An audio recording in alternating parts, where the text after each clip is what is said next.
Sir, Modi அரசின் 3.0 அமைச்சரவையிலும் நிதியமைச்சராக தொடர்கிறார் நிர்மலா சீதாராமன். இது என்ன மாதிரியான தாக்கத்தை ஏற்படுத்தும்?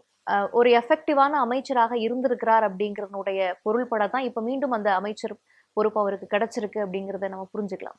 அதாவது அடிப்படையில் பெரிய மாற்றங்கள் செய்ய முடியாத சூழ்நிலையில் அவர்கள் சிக்கி இருக்கிறார்கள் என்கிற ஒன்றை நீங்கள் புரிந்து கொள்ள முடியும். அது அந்த முதல் வரிசையில் இருக்கக்கூடிய பாஜக தலைவர்கள், அது ராஜ்நாத் சிங்கோ அல்லது அமித்ஷாவோ அல்லது நிதின் கட்கரியோ, அப்படி அந்த வரிசையில் பார்த்தீங்கன்னா இதை டிஸ்டர்ப் பண்ணக்கூடாது, டிஸ்டர்ப் பண்ணால் இங்கிருந்து வந்திருக்கக்கூடிய கேள்விகளுக்கு பதில் சொல்ல வேண்டியது இருக்கும் என்கிற காரணத்தினால கூட்டணி கட்சிகளில் இருந்து வர்றதுக்கு.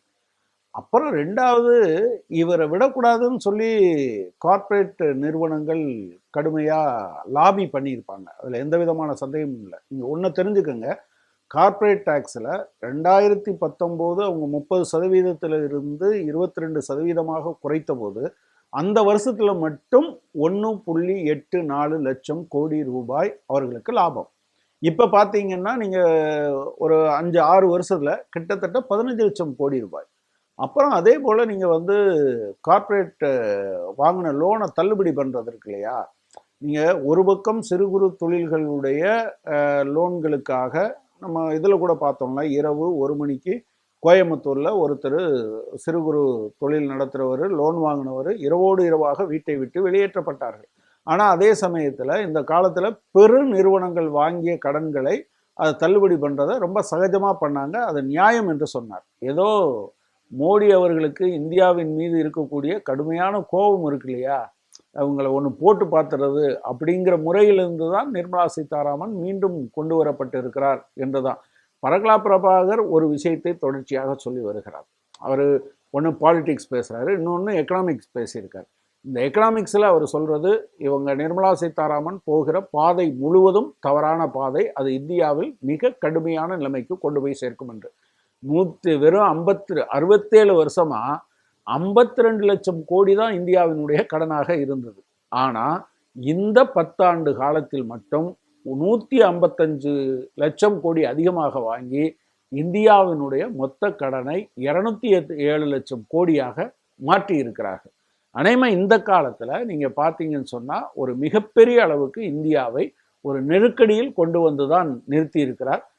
இந்த ரிசர்வ் வங்கியில் இருக்கக்கூடிய ரிசர்வ் ஃபண்ட் இருக்கு இல்லையா, அதை இந்த காலத்தில் அதிகமாக வாங்கியிருக்காங்க. இப்போ 2 லட்சம் கோடி வந்திருக்கு. இதெல்லாம் அநேகமாக அவர் ரொம்ப சந்தோஷமாக கார்ப்பரேட்ஸுக்கு கொடுக்கறதுக்கு சந்தோஷமாக கொடுப்பார். அதுக்கான ஏற்பாடு தான் இங்கே செய்யப்பட்டிருக்கிறது என்பதுதான் நிர்மலா சீதாராமன் வருகையினுடைய விளைவே தவிர, மற்றபடி இந்தியாவினுடைய துயரங்கள் அதிகமாகுமே தவிர எந்த மேம்பாடும் வருவதற்கு வாய்ப்பே கிடையாது. கடந்த 2.0 ஆட்சியில நிர்மலா சீதாராமன் அவர்கள் மேல தொடர்ந்து மாநில அரசுகள் வச்ச குற்றச்சாட்டு, அந்த மாநிலத்திற்கான நிதி பகிர்வு சரியாக இல்லை, சமமாக இல்லை அப்படின்றது.